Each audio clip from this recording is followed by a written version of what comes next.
दोस्तों, आखिर वो घड़ी आ ही गई जिसका इंतजार आप कर्क राशि के जातक पिछले 13 वर्षों से कर रहे थे। जी हां दोस्तों, ये नया वर्ष 2026 यूं कहे तो आप कर्क राशि के जातकों के लिए किसी जैकपॉट से कम नहीं। साथ ही चूंकि ये वर्ष सूर्य देव का वर्ष है, तो सूर्य देव चूंकि हमारी मान सम्मान और यश के कारक ग्रह होते हैं, तो इस वर्ष आप कर्क राशि के जातकों का मान सम्मान यश कीर्ति अपनी ऊंचाइयों को छुएगी।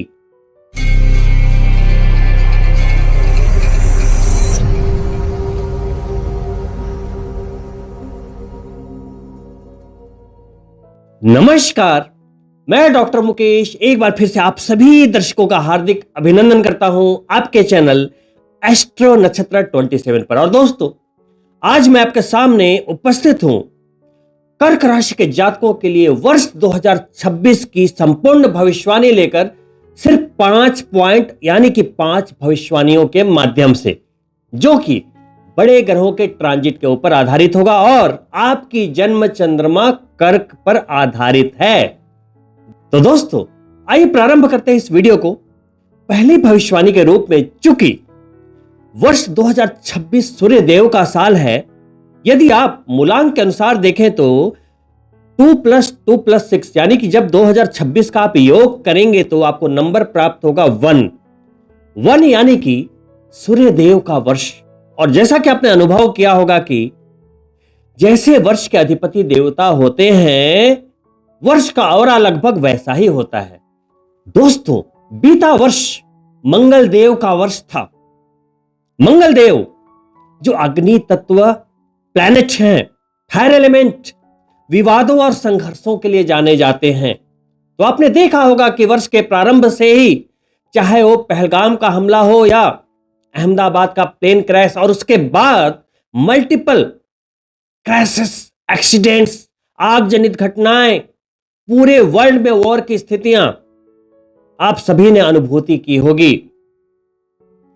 कोई नहीं चाहता था कि ऐसी घटनाएं हो, दुर्घटनाएं हो, कोई नहीं चाहता था, लेकिन वो चीजें हुई क्योंकि वर्ष का अधिपति देवता का नेचर ही वैसा है।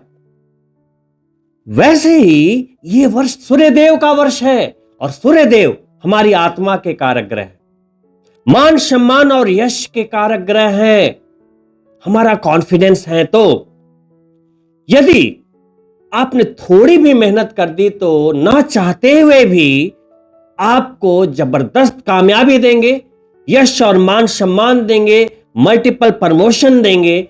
बिजनेस हो या कोई भी आजीविका, चूंकि कर्क राशि के जातकों के जन्म चंद्रमा से सेकंड हाउस यानी धन के भाव के स्वामी सूर्य देव होते हैं, तो पहले प्रेडिक्शन के रूप में आप कर्क राशि के जातकों के लिए 2026 में धन वर्षा का होना तय है। कहते हैं ना, छप्पर फाड़ के धन बरसेगा, लेकिन उसके लिए हमें वैसी मेहनत भी करनी पड़ेगी। जो जिस दौड़ में होता है उसे उतने ही धन की प्राप्ति होती है। मान लो आप किसी ऐसे जॉब में हैं जहां आपकी सैलरी ही 5 लाख रुपए महीने की है, तो आप कितना भी परिश्रम कर दो, आपको 5 लाख रुपए की सैलरी ही मिलेगी, थोड़े बहुत बोनस मिल जाएंगे या प्रमोशन। लेकिन यदि आप करोड़ों की रेस में हो तो वहां पर कोई लिमिटेशन नहीं है। सिंपली चूंकि सूर्य सरकार के भी कारक ग्रह है, तो एडमिनिस्ट्रेशन की ओर से, सरकार की ओर से आपके कई कार्य बनेंगे, कई पेंडिंग अप्रूवल्स अपने आप हो जाएंगे, लोन अप्रूव हो जाएंगे, और सरकारी नौकरी से जुड़े लोग, सरकार से जुड़े लोग तो इस वर्ष कुछ नया ही इतिहास रचेंगे, इसमें कोई भी संदेह नहीं है। तो सूर्य देव की इस सकारात्मक ऊर्जा का, इस सकारात्मक फल का, और चूंकि धन के भाव के स्वामी है, तो जबरदस्त धन आगमन का यदि आप स्वागत करना चाहते हैं, तो आप अपनी जन्म पत्रिका में सूर्य देव की स्थिति का आकलन जरूर कर लीजिएगा, क्योंकि आपकी पत्रिका में सूर्य देव की स्थितियां जितनी शानदार होगी, इस वर्ष में आपकी सफलताएं भी उतनी शानदार होगी। कभी कभी लोग कहते हैं कि इतने सुंदर सुंदर गोचर होते हैं, राजयोग बनते हैं, लेकिन हमें लाभ नहीं मिलता। तो गोचर का कसूर नहीं, गोचर में बनने वाले राजयोग का कोई कसूर नहीं। आप अपनी पत्रिका में देखिए, जन्म कुंडली में देखिए कि प्रारब्धवश वहां कोई ब्रेक तो नहीं, वहां कोई दोष तो नहीं बना है। जैसे सूर्यदेव की बात हो रही है, सूर्यदेव का वर्ष है, मान सम्मान धन सब कुछ देंगे, लेकिन मान लो आपकी पत्रिका में वो ग्रहण दोष बनाकर बैठे हैं, और मान लो धन के भाव में ही बैठे हैं, पितृदोष बनाकर बैठे हैं, तो कैसे 100% रिजल्ट दे पाएंगे? तो गोचर तो हमें रिजल्ट देते ही हैं, आपकी जन्म पत्रिका उसे रिसीव करती है, आपकी जन्म पत्रिका उसका रिसीवर होती है। तो जन्म पत्रिका देखें और अपनी कार्मिक गति बनाए रखें। दोस्तों, वही दूसरे प्रेडिक्शन के रूप में इस वर्ष के सबसे गेम चेंजर गोचर के रूप में, इस वर्ष के नायक के रूप में देवगुरु बृहस्पति का गोचर आप कर्क राशि के जातकों के लिए। दोस्तों, जैसा कि आपको पता होगा कि देवगुरु बृहस्पति 12 राशियों में गोचर करते करते 13 वर्षों में एक बार कर्क राशि में आते हैं, जो उनकी उच्च राशि है। देखिए, 12 राशियों में आपके लिए यह गोचर इतना स्पेशल क्यों है? क्योंकि देवगुरु बृहस्पति किसी और राशि में नहीं, आपकी राशि में उच्च के होते हैं। एक खास वजह है। तो देवगुरु बृहस्पति जब 13 वर्षों में उच्च के होते हैं, तो आपने सुना होगा कभी कभी कि 13 वर्षों में तो अच्छे अच्छे के दिन बदल जाते हैं। तो देवगुरु बृहस्पति का यह गोचर आप सभी कर्क राशि के जातकों के लिए दिन बदलने वाला ही एक गोचर है। देवगुरु बृहस्पति इस वर्ष यानी कि 2026 में आपके लिए बड़ी कामयाबी, बेहतर स्वास्थ्य और बहुत कुछ लेकर आए हैं, लेकिन एक मैसेज भी लेकर आए हैं। वो मैसेज यह है कि परिवर्तन ही संसार का नियम है, यानी कि आपको भी बदलना होगा। गोचर बदलते रहते हैं, लोग बोलते हैं रिजल्ट नहीं मिल रहा, क्यों? क्योंकि वो खुद नहीं बदलते। आजकल आप मोबाइल यूज करते हैं, कंप्यूटर यूज करते हैं, कार यूज करते हैं, समय समय पर उनके अपग्रेड आते रहते हैं, अपडेट्स आते रहते हैं, हर चीजों को आप बदलते रहते हैं अपने आप को बेटर करने के लिए, नए जमाने के साथ ताल में ताल मिलाने के लिए। लेकिन ना तो अपने स्किल्स को अपग्रेड करते हैं, ना तो अपने एक्शंस को बदलते हैं, तो रिजल्ट्स कैसे बदलेंगे? देवगुरु बृहस्पति आपके 6ठे भाव के स्वामी होते हैं और भाग्य के भाव के स्वामी। तो जब वो उच्च के होंगे तो सोचिए आपको क्या देंगे। 6ठा भाव क्या है? हमारी लालसाओं का भाव, संघर्ष, नौकरी, रोग, शत्रु और ऋण। यानी कि जो हमारी लालसा होती है कि ये पाना है, ये पाना है, मुझे प्यार चाहिए, मुझे पैसा चाहिए, मुझे कामयाबी चाहिए, ये चाहिए, वो चाहिए। तो हमारी जो लालसाएं होती हैं वही हमें कार्मिक बवंडर में फंसाते हैं। और चूंकि संघर्षों का भाव कहा गया है, इसका मतलब यह नहीं कि वो भाव संघर्ष देता है, वो भाव आपको संघर्षों से निकालने की क्षमता रखता है। अगर वो भाव कमजोर होगा तो आप संघर्ष करते रहेंगे, करते रहेंगे, करते रहेंगे। लेकिन आप पत्रिका दिखाएंगे, देखेंगे वो भाव को कैसे मजबूती दी जाए, मजबूती दे देंगे, आप संघर्षों से निकल जाएंगे। यानी कि उस भाव से यदि हम अपनी जिंदगी में संघर्ष कर रहे हैं तो आपको निकलने का रास्ता भी वहीं से दिखाई देगा। अब वहां के स्वामी कौन है? देवगुरु बृहस्पति, जो 13 वर्षों के बाद उच्च के होने वाले हैं। कब होने वाले हैं? 2 जून को। लेकिन उसके पहले अभी वक्री होते हुए विदेश के भाव में गोचर कर रहे हैं, मिथुन राशि में।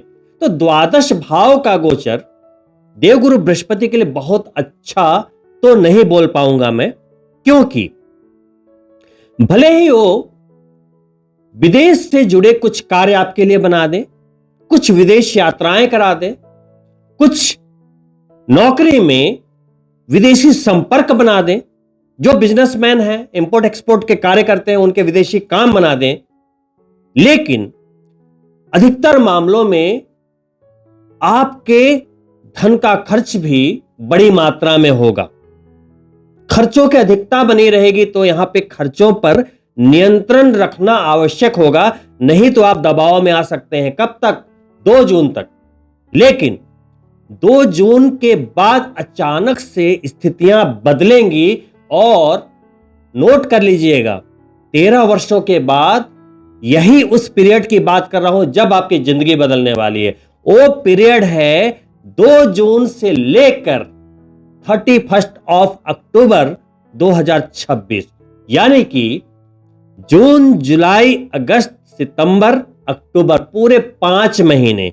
इस वर्ष के पूरे 5 महीने स्वर्णिम 5 महीने, और इन 5 महीनों में आपकी जिंदगी ऐसे ट्विस्ट एंड टर्न ले सकती है, आपके लिए ऐसे जैकपॉट क्रिएट कर सकती है, जो कि आप चाहे 50 वर्ष के हो, 60 वर्ष के हो, 70 वर्ष के हो, मेहनत करते करते आपके क्यों ना बाल सफेद हो गए हो, लेकिन ये वो घड़ी है जब आपकी मनचाही मुराद पूरी हो सकती है। जिस मंजिल की तलाश में थे, जिस लक्ष्य की तलाश में थे, आप उसे गले लगा सकते हैं। क्योंकि 13 वर्षों के पहले भी देवगुरु बृहस्पति उच्च के हुए होंगे, लेकिन वो सूर्य का वर्ष नहीं होगा। नहीं, कर्म फलदाता शनिदेव भाग्य के भाव में देवगुरु बृहस्पति की राशि में होंगे। इस वर्ष इक्वेशन ये है कि देवगुरु बृहस्पति तो उच्च के हो ही रहे हैं, वहां पे शनिदेव जो भाग्य के भाव में बैठे उनके डिस्पोजिटर हैं, कनेक्शन है।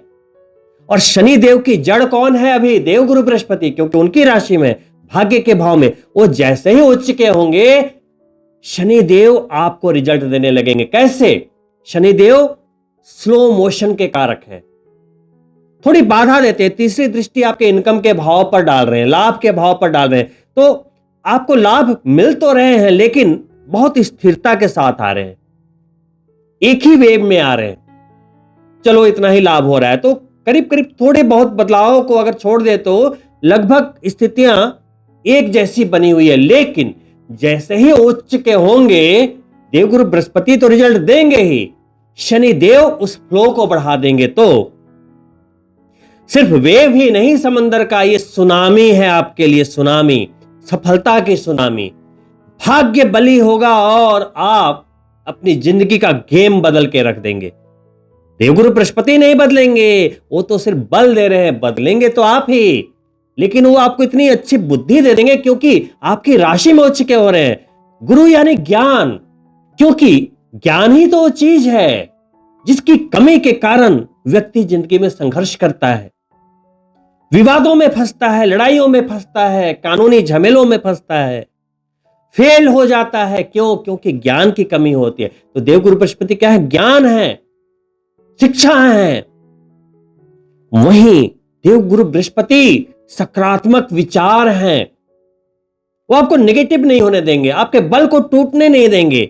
सूर्यदेव का वर्ष है, आत्मविश्वास सूर्यदेव भी देंगे और देवगुरु बृहस्पति का आशीर्वाद है, क्योंकि जब आपके जन्म चंद्रमा पर आएंगे तो उनकी 5वीं अमृत दृष्टि पंचम भाव पर जाएगी, 7वीं सीधी दृष्टि केंद्र भाव पर, बिजनेस वाले भाव पर चली जाएगी, और 9वीं दृष्टि त्रिकोण भाव पे यानी कि 9वां भाव पर चली जाएगी, शनिदेव पर चली जाएगी। यानी कि उच्च के हैं, डिस्पोजिटर उनके जड़ में भी है देवगुरु बृहस्पति, उनको दृष्टि भी दे दी, तो पूरा का पूरा गेम चेंज होने वाला है। मतलब इससे सुनहरा वर्ष आप कर्क राशि के जातकों के लिए, कामयाबी के लिए हो ही नहीं सकता। वहीं जब देवगुरु बृहस्पति उच्च के होते हैं तो घर में मांगलिक कार्य होते हैं। अगर आप मैरिड हैं, बहुत अच्छी बात है, हो सकता है कि आपके बच्चों से रिलेटेड कुछ मांगलिक कार्य हो, आप नया घर ले लें तो गृह प्रवेश हो जाए, संतान की इच्छा कर रहे थे तो नया मेहमान आ जाए, क्योंकि देवगुरु बृहस्पति संतान के भी कारक हैं। यदि बहुत समय से आपकी शादी नहीं हो पा रही थी तो यह वर्ष आपकी मुराद अवश्य पूरी करेगा, और यहां पर अपने अटेम्प्ट में कमी नहीं रखनी चाहिए। आप कहते हैं देवगुरु बृहस्पति जब भी उच्च के होते हैं और जन्म चंद्रमा पर गोचर करते हैं तो व्यक्ति के जीवन में एक नया आरंभ होता है। वो आरंभ कौन सा है, कहां से करेंगे, क्या करना चाहते हैं, इसकी स्ट्रेटजी आपको पहले से क्रिएट करके रखनी पड़ेगी, क्योंकि इस समय को वेस्ट नहीं कर सकते बैठे बैठे। सोचने में आप उस समय को गंवा नहीं सकते, क्योंकि गोल्डन टाइम है। जो करना है पहले कर लीजिए। 2 जून से 31 अक्टूबर के बीच आपके अंदर एक नई ऊर्जा का संचार होगा, एक नए जोश से भरे रहेंगे, एक सकारात्मक एनर्जी से भरे रहेंगे। उस समय आप जो भी प्लानिंग करेंगे, जो भी इन्वेस्टमेंट करेंगे, नौकरी में बदलाव करेंगे, नए बिजनेस का स्टार्टअप करेंगे, न्यू बिजनेस रजिस्ट्रेशन करेंगे, कुछ भी करेंगे, वो आपके लिए, आपकी लाइफ के लिए गेम चेंजर डिसीजन साबित होंगे। और सबसे बड़ी बात कि उस दौरान लिए गए निर्णय गलत नहीं होंगे, लेकिन उपायों के तौर पे अगर आपको ये सारे लाभ चाहिए तो उपायों के तौर पे आपको ये देखना पड़ेगा कि देवगुरु बृहस्पति, देखिए वैसे तो शुभ ग्रहों में माने जाते हैं, लेकिन सभी की लगन पत्रिका के अनुसार देवगुरु बृहस्पति शुभ ही होंगे ये कोई जरूरी नहीं है। मैं कर्क राशि के जातकों के लिए बात कर रहा हूं, लेकिन मान लो 100 कर्क राशि के जातक है, 50 के पत्रिका में देवगुरु बृहस्पति पॉजिटिव होंगे और 50 लोगों की पत्रिका में हो सकता है अशुभ हो। तो जिनकी पत्रिका में अशुभ होंगे तो उन्हें थोड़ी कहीं ना कहीं सावधानी की जरूरत पड़ेगी, क्योंकि देखिए देवगुरु बृहस्पति लीवर से संबंधित डिजीज को रिप्रेजेंट करते हैं, कैंसर को रिप्रेजेंट करते हैं, डायबिटीज को रिप्रेजेंट करते हैं।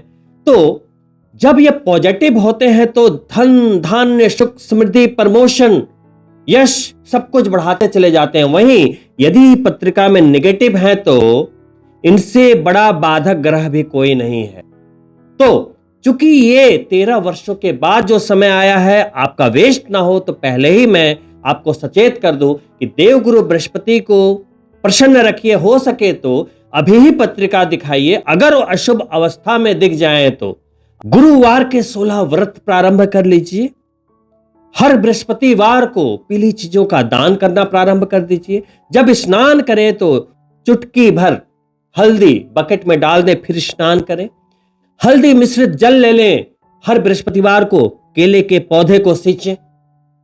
एकादशी का व्रत भी कर सकते हैं और आध्यात्मिक रुचि बढ़ाएं। तीर्थ यात्राएं करें, मंदिर में जाकर भगवान के दर्शन करें, या तो घर में बैठकर ही मंत्र शक्ति आजमाएं।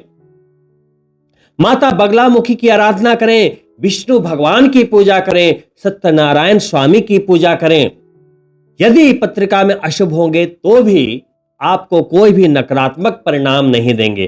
तो शुभ गोचर है तो हर चीज शुभ हो तो पत्रिका देखकर उसके उपाय अति शीघ्र करते चले जाएं। दोस्तों, वहीं 31 अक्टूबर को देवगुरु बृहस्पति आपकी जन्म चंद्रमा से राशि का परिवर्तन करते हुए आपके 2nd हाउस में यानी कि वाणी वाले भाव में चले जाएंगे। वहां पहले से केतु भी है तो धर्म ध्वज नाम का एक योग बनेगा। इसे गुरु चांडाल दोष भी कहा जाता है। देखिए, इसमें घबराने वाली कोई बात नहीं, क्योंकि दोनों ही आध्यात्मिक ग्रह हैं। यदि आप आध्यात्म से जुड़े हुए हैं तो कहीं आपको कोई भी नुकसान नहीं पहुंचाएंगे। केतु यानी कि गूढ़ता, छिपा हुआ ज्ञान, आंतरिक चेतना, और सूर्य देव जो हैं वो आत्मा के कारक हैं। वो भी कहते हैं कि इस वर्ष यदि कामयाबी चाहिए तो आप वही करें जो आपकी आत्मा को स्वीकार्य हो। यहां से नहीं, इस बार दिल से सोचना है इस वर्ष यदि आप कामयाबी चाहते हैं। और केतु भी अंतर्ज्ञान है, आत्म चेतना है।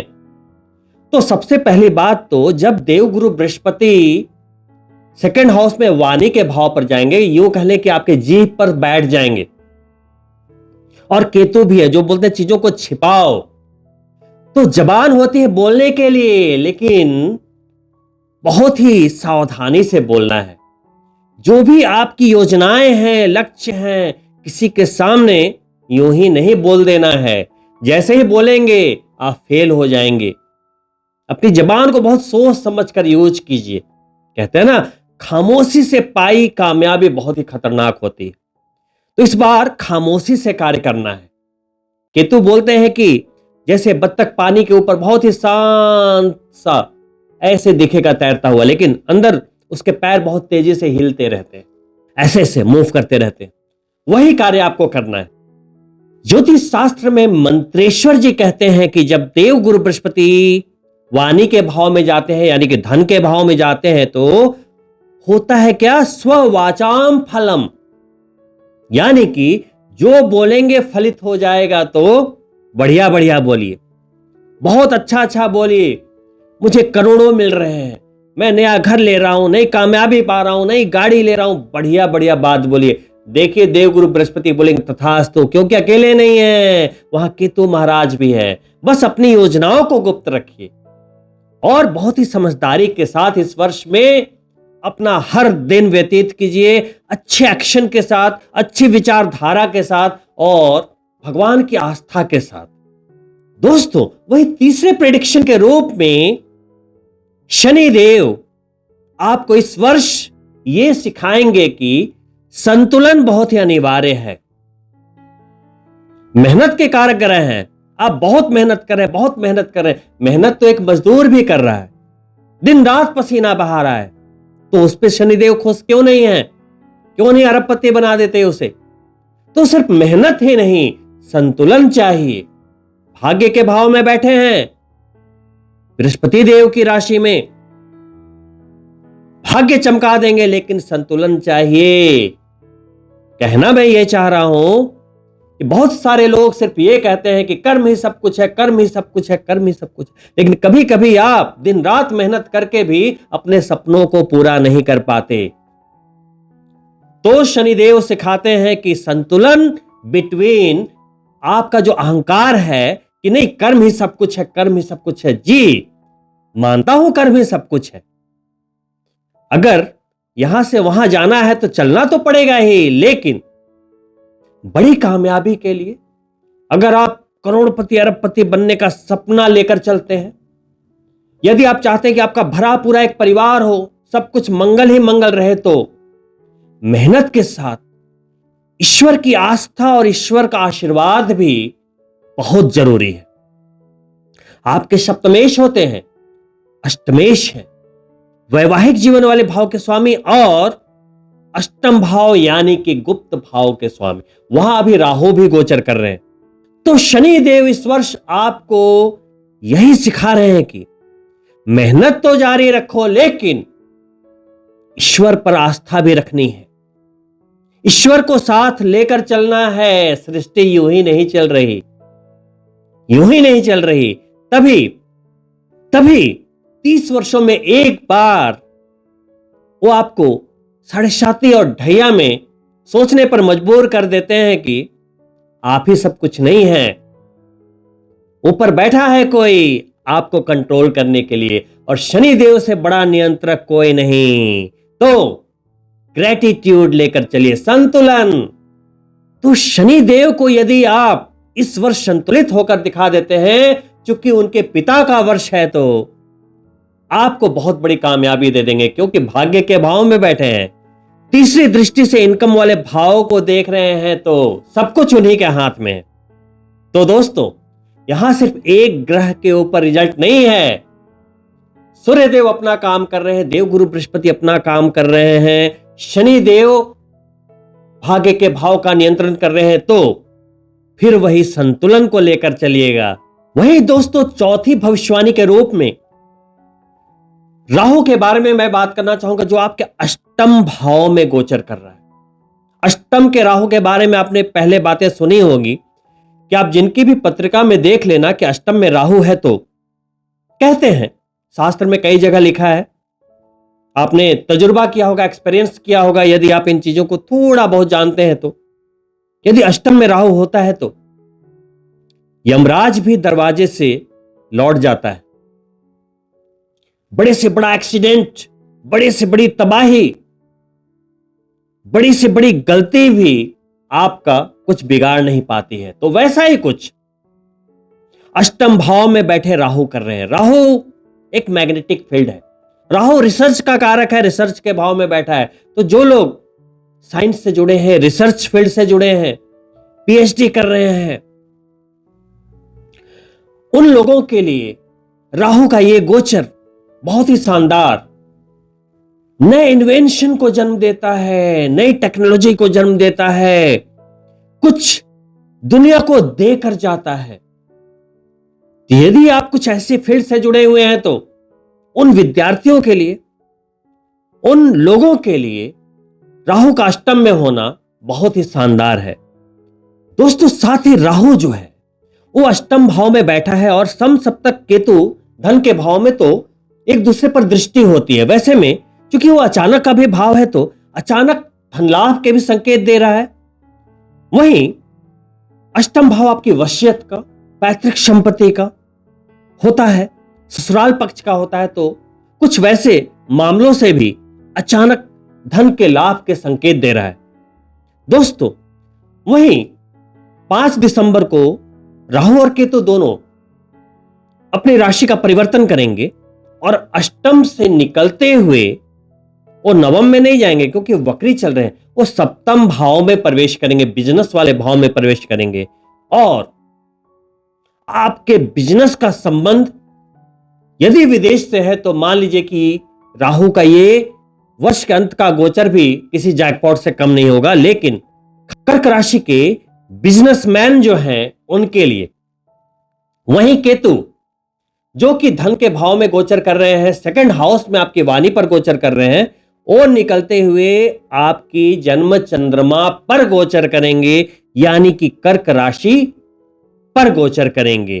तो अंतिम और 5वें प्रेडिक्शन के रूप में केतु जब आपकी जन्म चंद्रमा पर आएंगे तो आपको वही नीति अपनानी है अगले 1.5 वर्षों के लिए, यानी कि दिसंबर 2026 से अगले 1.5 वर्षों के लिए केतु यानी अंतर्ज्ञान आपको बहुत ही ज्यादा गहराई से अपने आप को समझने का मौका देंगे। जो चीजें आप सोच नहीं पा रहे थे वो भी सोच पाएंगे। लेकिन यह एक अलग विषय है क्योंकि केतु जब आपके जन्म चंद्रमा पर आता है तो मंत्र शक्ति का प्रयोग, मेडिटेशन, रिलीजियस प्रैक्टिसेस बहुत ही ज्यादा जरूरी होते हैं। यदि आप उसके अपोजिट चल रहे हैं, यानी कि आप पूजा पाठ नहीं करते या आप भगवान को मानते ही नहीं, तो ऐसे मामलों में केतु आपको वहां पे नुकसान भी पहुंचा सकता है। तो चलिए, इसके बारे में तो हम अगले वीडियो में बात करेंगे। तो फिलहाल 2026 के नट सेल के रूप में यह वर्ष कहीं ना कहीं कर्क राशि के जातकों के लिए कम से कम पिछले अगर 10-12 वर्ष देख ले या आने वाले 10-12 वर्ष देख ले तो उसके बीच का सबसे ज्यादा पॉजिटिव, महत्वपूर्ण और गोल्डन पीरियड आप मान सकते हैं। तो हर साल की तरह आपको यह नहीं पूछना है कि 2026 में मुझे क्या मिलेगा बताइए, नहीं, ये पूछने का वर्ष नहीं है, ये प्राप्त करने का वर्ष है। गोचर तो आ ही गए, आपको क्या मिलेगा ये सवाल नहीं है, आप क्या प्राप्त कर लेंगे अपनी बाहुशक्ति से, अपने पराक्रम से, अपने डिसीजन से, अपने रिस्क लेने की कैपेसिटी से आप क्या प्राप्त करेंगे, आपकी क्या स्ट्रैटेजी है, आप क्या करने को तैयार हैं, कितना कंफर्ट जोन छोड़ने को तैयार हैं, वो तय करेगी आपके इस वर्ष की कामयाबी को। दोस्तों, यदि आप एक साधारण जिंदगी जी रहे हैं और आपको एक सेलिब्रिटी लाइफ चाहिए, एक असाधारण जिंदगी चाहिए, वैसी जिंदगी चाहिए जो सिर्फ 3% लोग जीते हैं, तो सिर्फ 8 घंटे मेहनत करने से वो लाइफ नहीं मिलेगी। आपको एक्स्ट्रा माइल चलना पड़ेगा, आपको अपने कंफर्ट जोन को छोड़ना पड़ेगा। तो अपने आप को मजबूर कर दीजिए इस वर्ष में कि आप आराम ना कर पाए, हर दिन मेहनत करें, हर दिन अपने लिए अपनी नई कहानी लिखें 2026 में सफलता के लिए। दोस्तों, एक राजा था पुराने जमाने में, उसे तोता पालने का बड़ा शौक था, तो वो बहुत ही कीमती 2 तोते खरीद कर लाया। बड़ा प्यार करता था, बहुत समय बिताता था, उसे बहुत अच्छा लगता था। तो एक तोता तो खूब उड़ता था, खेलता था, गाने गाता था, बहुत बढ़िया था। लेकिन एक तोता बैठा रहता था डाली पे, वो हिलता ही नहीं था। भाई साहब, कुछ भी कर लो। तो राजा को लगा कि इसे उड़ना ही नहीं आता। 1 साल बीता, 2 साल बीता, लेकिन वो तैयार ही नहीं उड़ने को। कई लोगों को राजा ने बुलाया कि भाई इसे उड़ाकर दिखाओ, सिखाओ तो सही। कई लोग आए लेकिन सबके सब फेल हो गए। तो राजा ने ऐलान करवाया कि जो मेरे इस तोते को उड़ना सिखा देगा, मैं उसको मुंह मांगी कीमत दूंगा, मुंह मांगा इनाम दूंगा। सभी लोगों को पता लगा। बहुत ध्यान से सुनिएगा, बहुत बड़ा मैसेज देने वाला हूं। तो एक साधारण सा व्यक्ति राजा से मिलने पहुंचा और बोला कि इसमें क्या बड़ी बात है। राजा चौंके।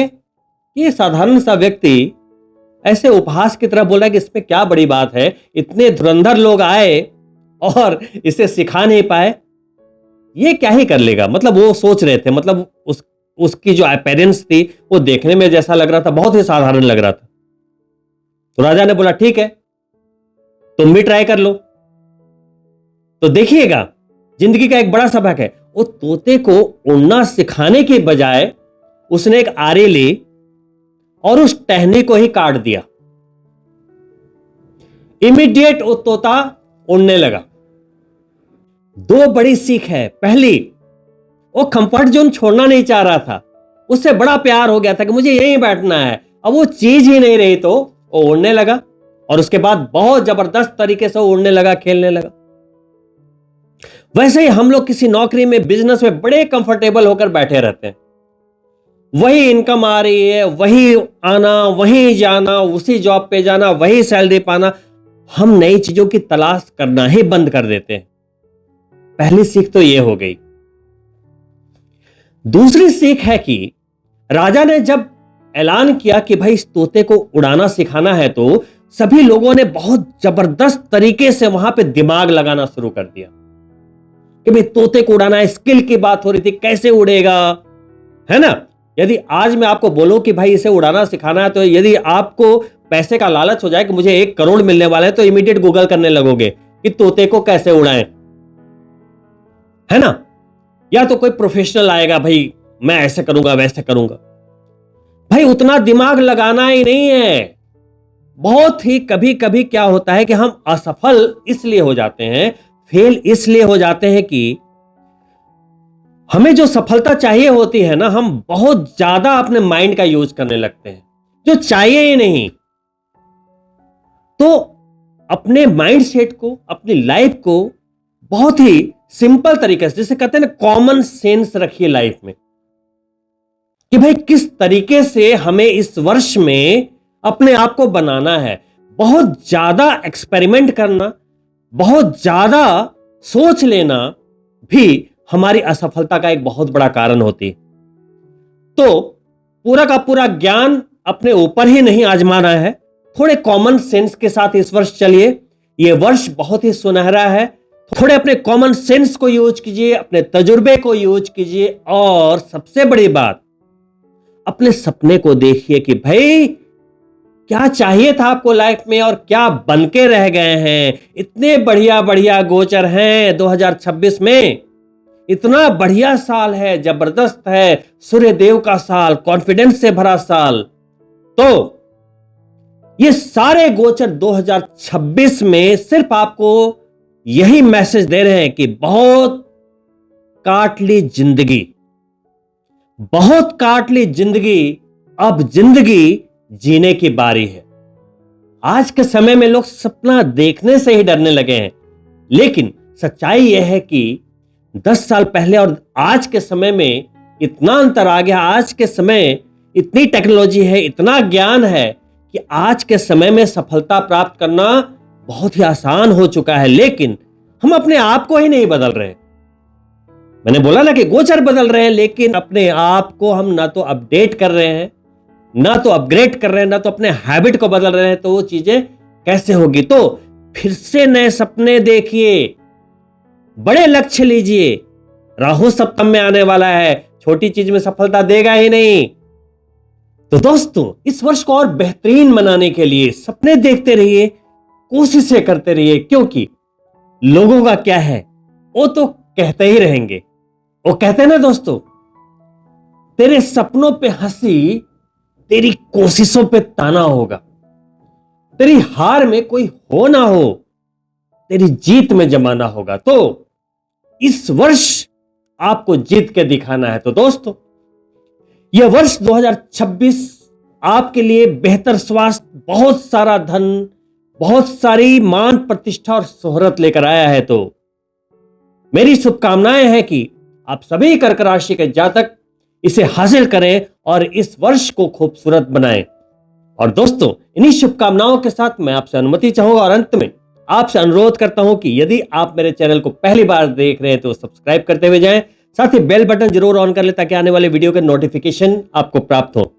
साथ ही वीडियो पसंद आई हो तो लाइक करें और अपने मित्रों के लिए शेयर भी अवश्य करें। बहुत ही जल्द मिलता हूं दूसरी वीडियो में, तब तक के लिए नमस्कार मित्रों, all the best for new year.